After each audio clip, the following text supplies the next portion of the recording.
Welcome back, y'all, to Marriage Chats. I'm Tiara.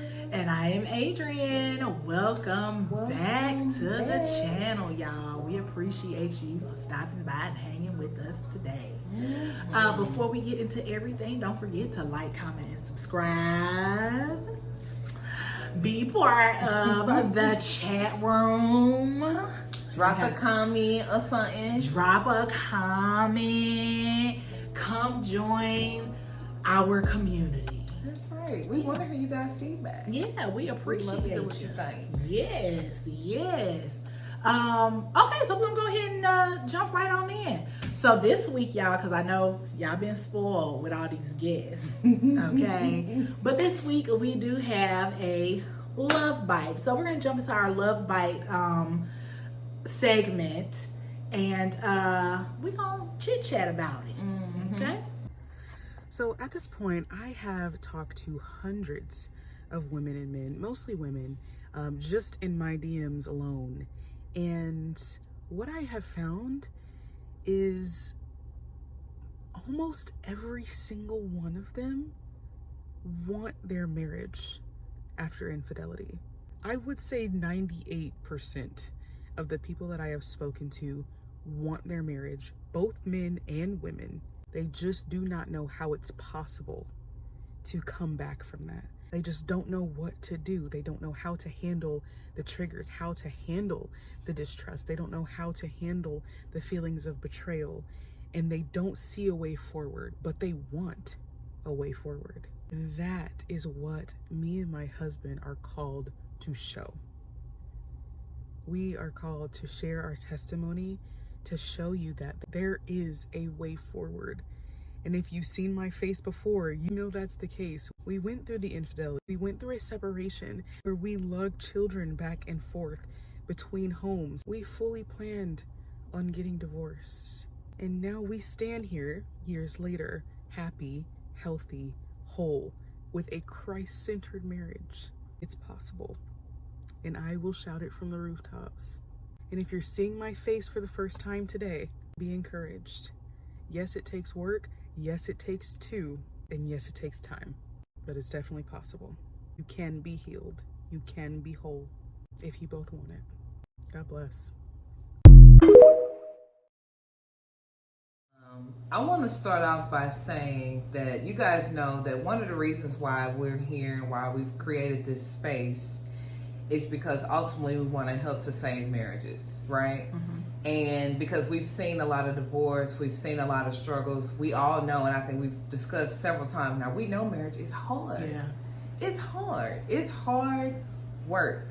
So I want to start off before we even get into this discussion about talking about infidelity, that the last thing we want is for anyone to feel bad if you have made the decision, if you and your spouse have made the decision to get a divorce. That's a decision, that's a personal choice and decision to do that.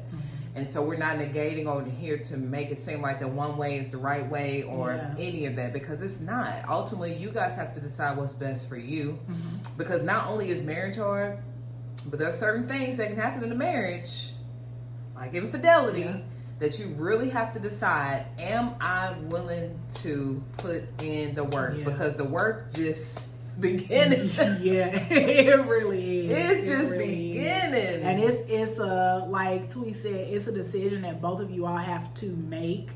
You got to make that decision on your own, but then come together and also make the decision, because after something like that, like, you lose a lot of trust.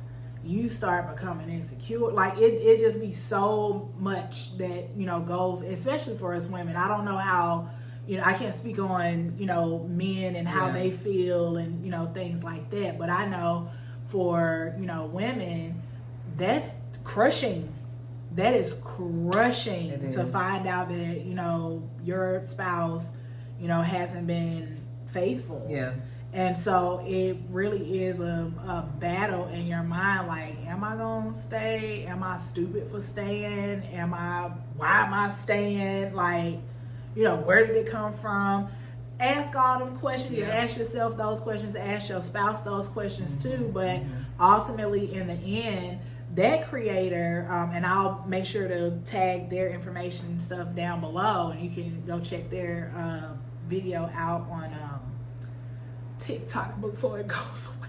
Right. But you know, you can go look at her channel. But this, you know, creator is, you know, saying that, you know, the experience that her and her husband have gone through, you know, that's something they can use as a testimony to help other people realize that, you know, if you do make the decision to stay, make sure that you're making the decision to stay and not just put up with bad behavior. Right.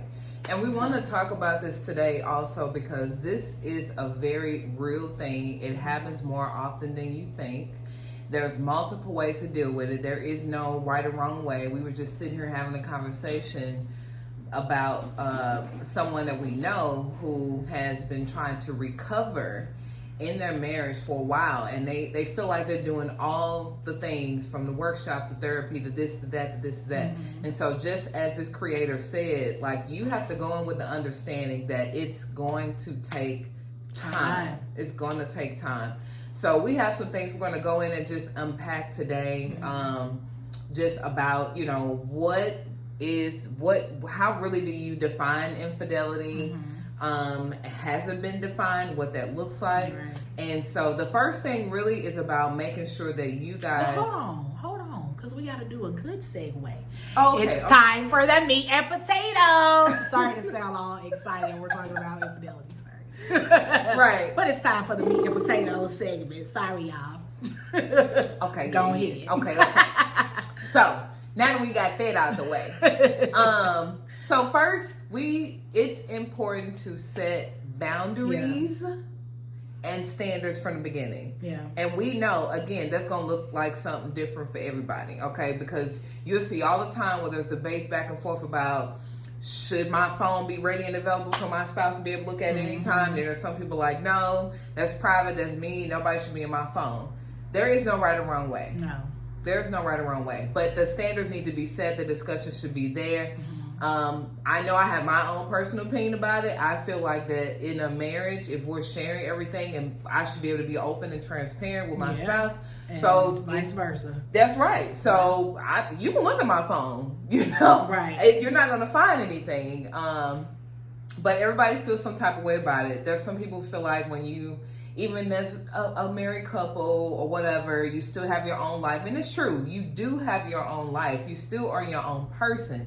However, if there's anything that you have to hide, that's a problem. Yeah. And this doesn't even have to be about conversations. Like I seen another TikTok earlier about money infidelity. There's people who make separate side accounts, and in my family, some of the women were taught that you need to make your own accounts separately without your husband knowing about it, whatever. But that was also a different time, because back then some of them women needed to do that so they could get away from their husband. Now it's like, why is it a secret to be like, oh, I got an account over here too? I think we discussed this on one of the past episodes. Because I certainly have one, but he knows about it. He don't know how much is in it. Not to say I won't tell him. But I'm just like, hey, I do have an account, but it's not the money that we allot for giving each other in our paychecks. I just move it over there, and I spend it at the rate that I spend it at. That's it. That's all. There's no science to it, no secret about it. So, but you guys need to set those boundaries ahead of time, and don't get me wrong. Even though you set them for the beginning, there's going to be things that come up throughout the time where maybe you didn't really think about how something may make you feel. You know, it could be something as simple like hugging like a coworker, and of the other sex, and maybe you think like it's harmless. I've talked about this person, you know, it's cool, we're just hanging out. I mean, not hanging out, but we're just friends or whatever. Because I have some male friends, I guess you could say. It was people that I've worked with. That's how we end up developing a friend-like relationship. But my husband knows about them. He knows who they are. He's heard conversations while we're on the phone or text messages or whatever. But it's not something where we just like, oh, let's go hang out. That's not appropriate. But for somebody else, it could be, or maybe in a certain setting. Well, if there's several coworkers and there's multiple sexes there, you know, but again, that's something you should be discussing. Right. And stand firm on what you say, what you mean, and mean what you say. If you say, I don't think you should be hugging all them girls, and your spouse, your husband go do it, I mean, you ain't trying to reprimand, but it's like, I said what I said. I mean what I say. And I meant what I said, so what we gonna do to not do this again? Because that's what I said, and I was firm on it. So stand firm on what you say, mean what you say what you mean. Don't tiptoe around it. If you don't like it, let them know you don't like it. Yeah. And if you do change your mind, like Tweet said, if you change your mind down the line, or you have a different opinion on something that you had another opinion on in the past, that's okay too. We're growing, we're learning. We're not the same person that we were yesterday, today. Right. So the today person might be like, oh, I don't like that now. So just, bring it to the forefront, sit down and say, hey, I was just sitting and thinking, and my thoughts and opinions have changed on this certain topic or this thing or that thing. And I just wanted to bring it to you to just let you know that I want you to be aware of that change that I had. Right. So ain't nobody left in the dark. That's right. And the communication is key. Yep. And to Adrian's point, there may be like a certain way you feel about a certain thing, but then maybe you notice how a certain person of the other sex is acting around your spouse, or whatever. You peeping like, right. Get your hands off my man. So that might change the dynamic a little bit. Yep. Maybe I was fine with certain things, but this particular person, I don't like the way she, he, and a ha. And this is not a matter of insecurity, which is what a lot of people like to try to make sound like, oh, she not secure. No, this is about respect. So if I don't like the way you're acting towards my touching, he, and flirting, and a lot of times, I'm sorry, men, sometimes y'all a little naive about certain things. You just might not see it, and it's probably vice versa. The man might not see, or the woman might not see. So I don't want to make it sound like it's just on y'all, but there's things you can identify the way a man might act or do the same way the female might. Yeah. So definitely. So also this could be an extension of a discussion maybe you guys have about what you grew up seeing when you talk about the expectations and what boundaries you want to set.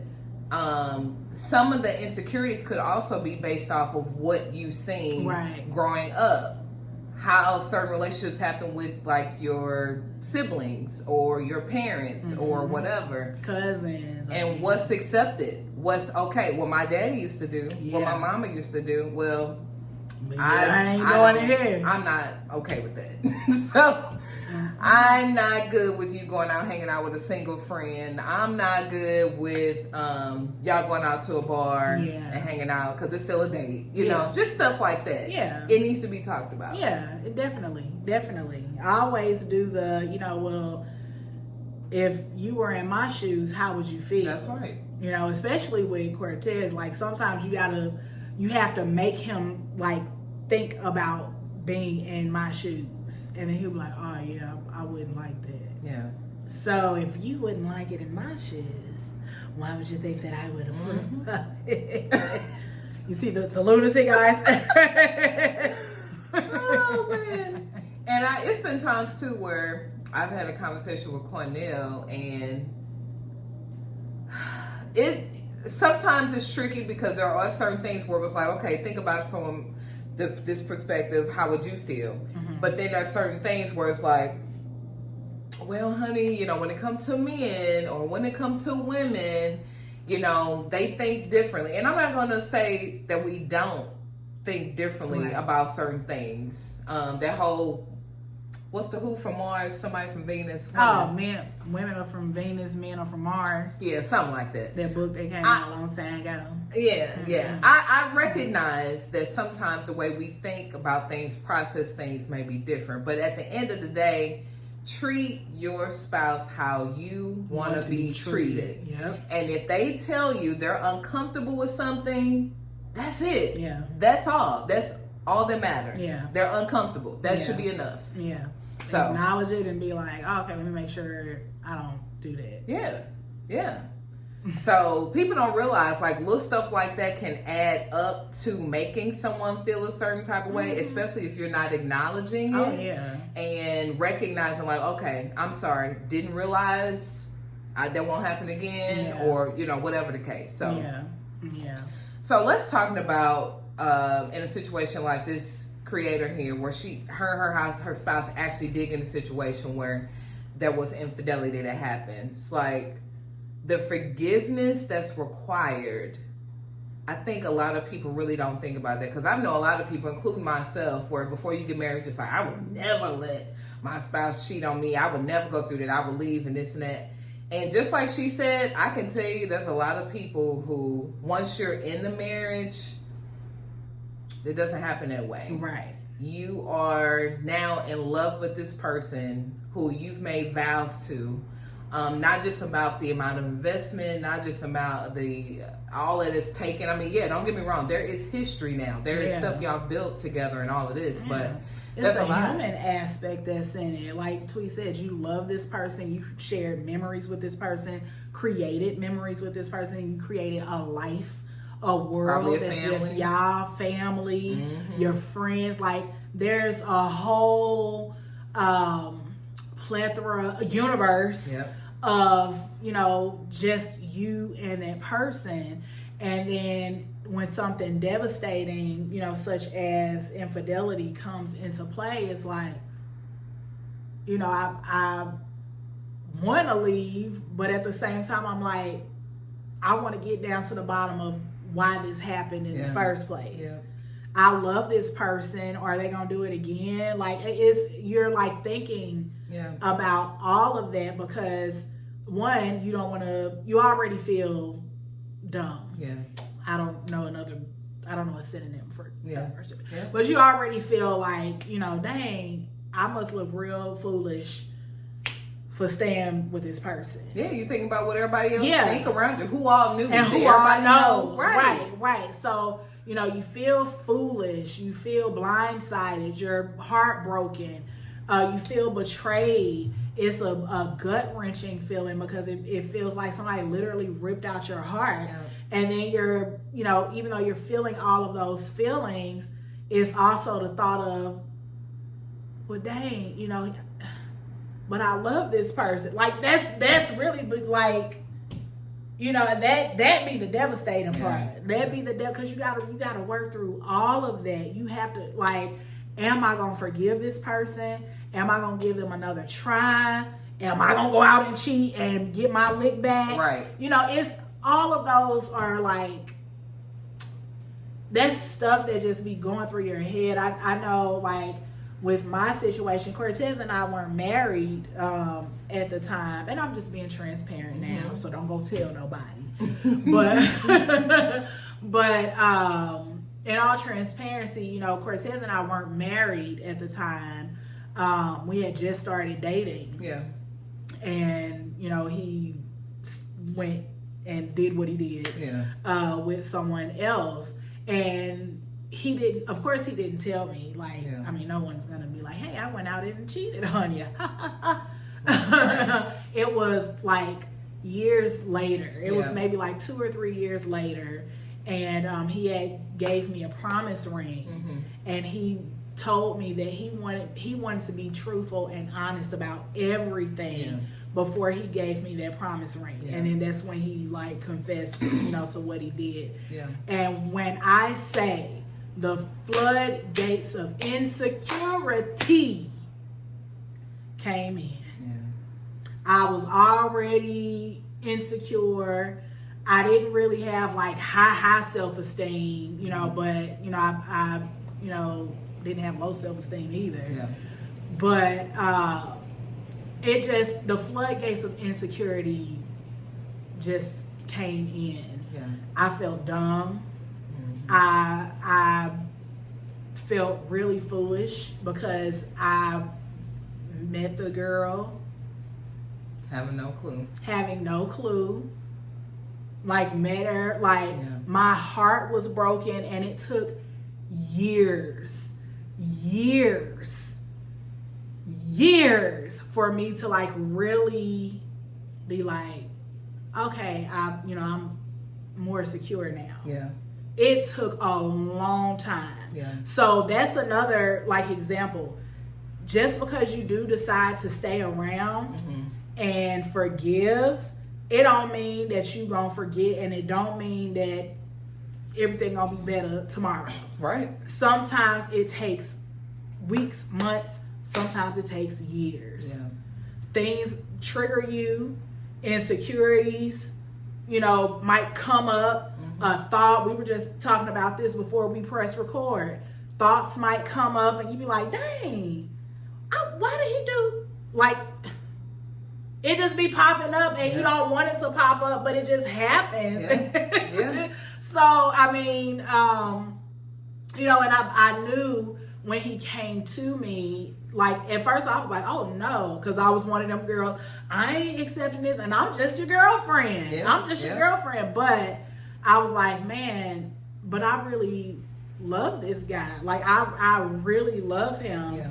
And, he hadn't showed me that he was going out there and stepping out on me all of the time. Yeah. And he actually came to me and said something about it. And it wasn't a repeat thing. Yeah. And, it's never been a repeat thing. Right.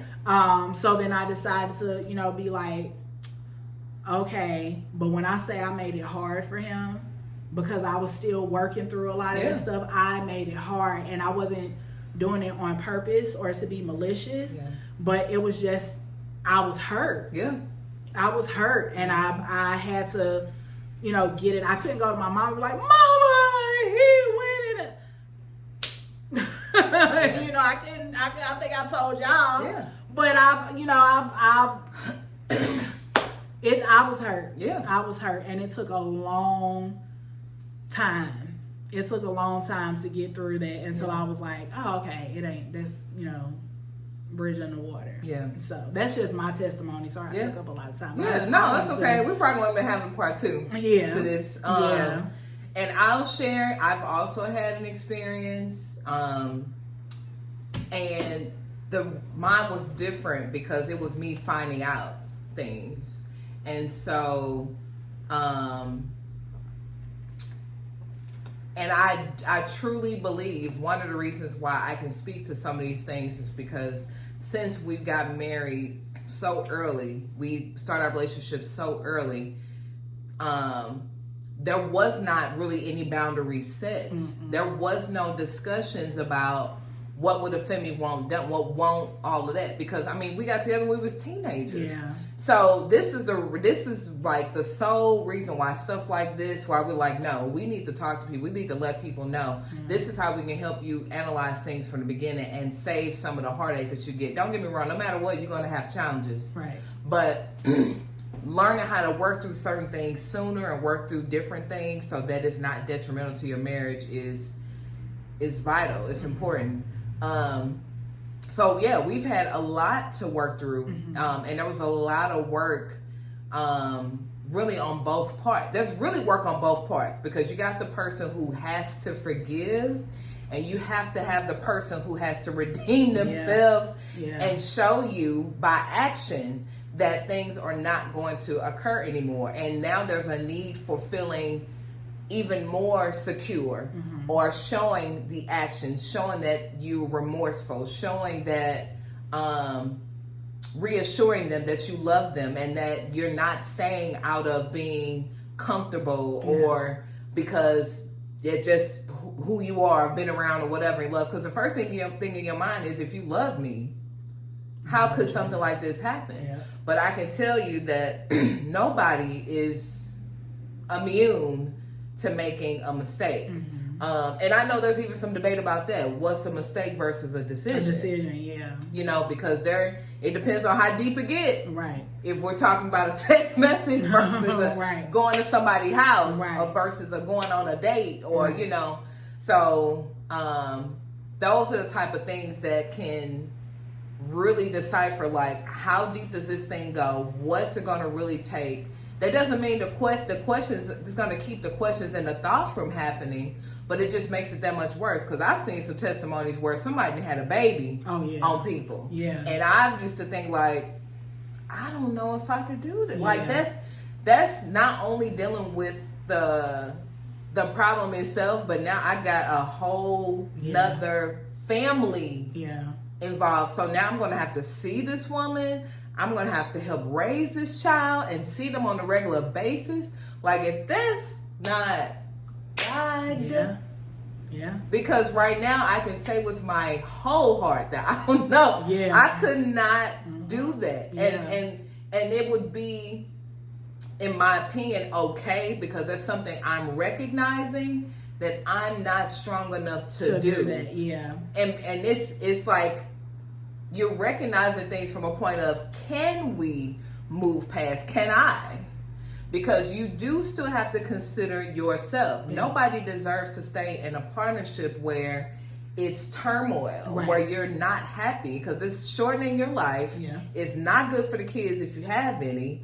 And the spouse, while they did what they did, do they deserve to be in turmoil for the rest of their life too? Because that's what it's going to be. Right. You questioning their every move, where they going, who you talking to, who you texting, who you hanging with, or who is that, it's just... Yeah. There was a lady on TikTok that was talking about how she found out her husband had a baby. Mm. And what she did was, she didn't tell him that she knew. Yeah. She contacted the girl, was sending the girl gifts, was there at the baby shower. She did all this stuff, but she was playing chess, not checkers. Oh, okay. Because her husband was about to get a real big settlement. And so she worked that thing out. She laid low, kept quiet. Because she was like, I ain't about to pay child support to this baby. Yeah. So she supported the girl. She would send the girl money. She would, get gifts for the little baby or whatever. And then once that settlement came through and she got her chunk, she closed out her accounts. They had a mobile home. Like, this is a black woman. They had like a mobile home. She had that mug lifted up while he was at work. Wow. And had it moved. Wow. And when he came home, he had no house. He had no money. And she had cut off all ties because the girl that was about to put him on child support. Wow. She about to get that whole inheritance. Wow. That woman, that's a scary one right there. She said, "Oh, you gonna have a baby on me? You first, or you cheated on me? Then you have a baby?" Wow. She held on in there, and she got paid for it. Now it's the baby, just an innocent bystander, and she wasn't doing any harm to the baby because she helped the girl. She helped her. She took care of the kid too. But as soon as she could get out of Dodge, she had her stuff. She had her stuff in order: bank accounts, house, inheritance. Wow. And I think he's paying her alimony. I said, "Huh, that lady. She was playing tough. She was playing tough. But just stuff like that can happen. Like, you gotta really like." Cause I'm with Tweet. Let me tell you something. You only got, and you don't even have the one, but you lucky that I gave you this second chance. Yeah. But after that, I'm about to be like old girl and go pay for this house and get moved somewhere else. You come home to a plot, to a basement. Man, that's what you gonna come home to. That's deep. That's crazy. But she played it smart. She definitely did. She definitely did, because just all in all, and we definitely are going to have to do a part 2, but cheating is not something, if you're trying to build a strong connection with your wife or your husband, your partner, if you're trying to build a strong connection, You have to be open and vulnerable with that person, trust them enough to be able to tell them feelings that you might be having. If you feel like, dang, this is girl, she throwing it at me, and I feel like she throw it one more time, I'm gonna catch it. Yeah. Be open about that. Yeah. Cause let me say, if you open with me about that, let me tell you what I'm gonna do. Next time she throw it, I'm gonna be there to catch it. Throwing something.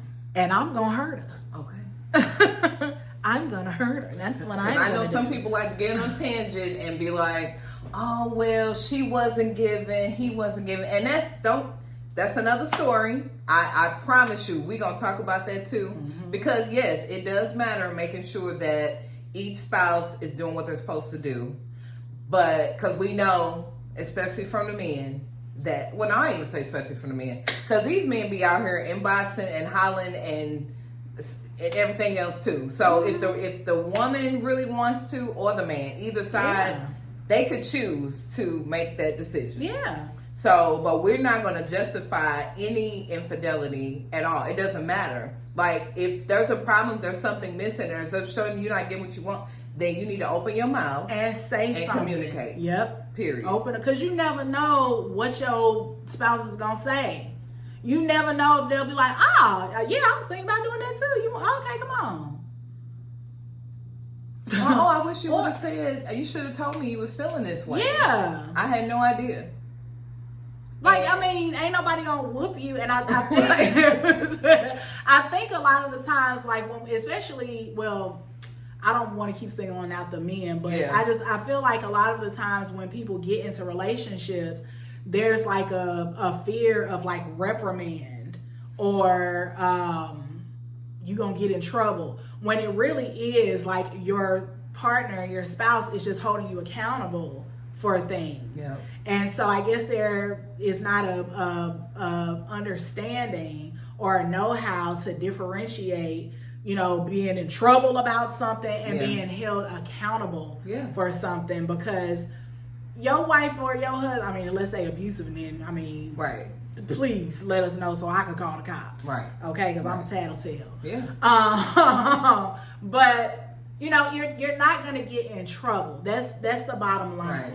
You have to be able to own up and take accountability to the things that you do, the things that you say. If you feel like you're going to act up on it, okay, take accountability and say, hey, I'm feeling this type of, like, because what's the point? What's the point of being with this person and sharing your space and sharing your life and your time with your body with this person, and you don't even trust them enough to be like, this is something that I'm feeling, or this is something that I'm thinking, or I'm being tempted this way. Yeah.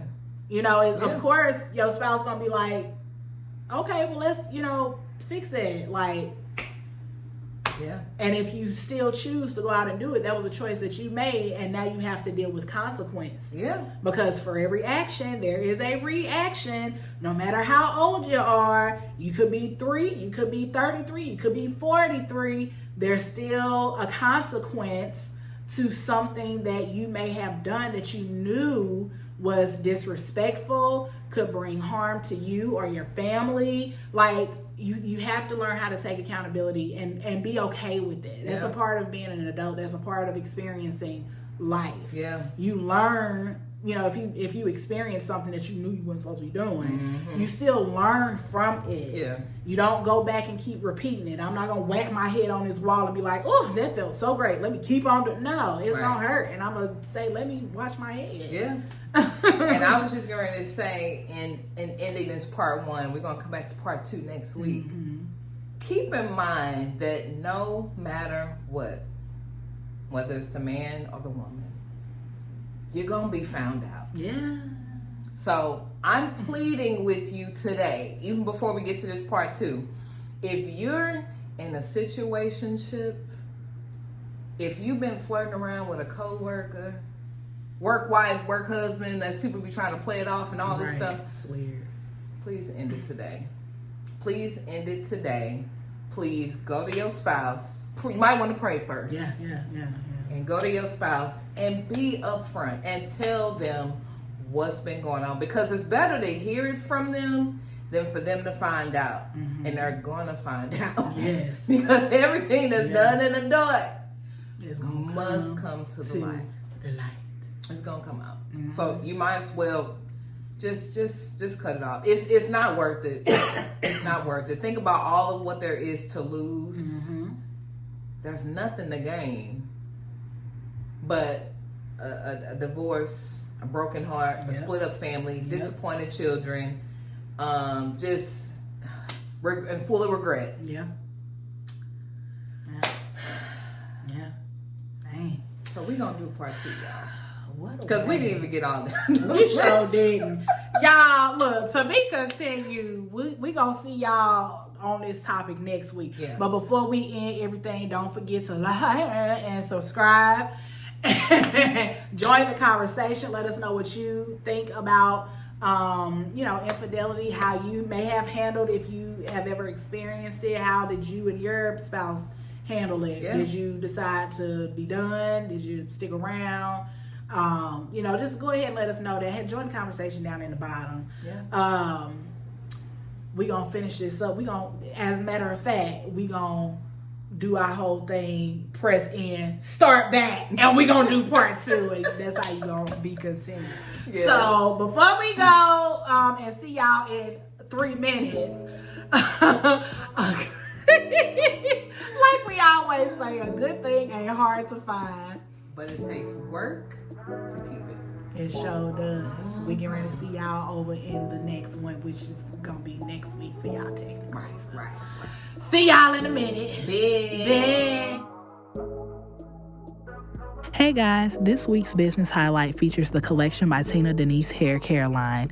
This collection includes their versatile twist and lock gel, essential nourishing hair balm, and calm stimulating scalp and hair oil. I personally have used all 3 products on my hair as well as my family's, and we love it. We have been struggling with my 4-year-old's hair growth since forever, and since using the scalp oil, the back of her head has completely filled out. The oil has a nice tingly feeling on the scalp, and it's lightweight, so the hair doesn't feel heavy. I use the lock and twist gel to retwist mine and my husband's locks with no gunky buildup left behind. Our locks be in place and moisturized. I use the hair balm on my oldest daughter's hair to help lock in moisture and for a nourishing shine. She has a much softer texture that tends to be on the more drier side, but a small amount tends to get her right. You can find all of these products on the Tina Denise website, and make sure to go follow them on all of their socials. Bye guys.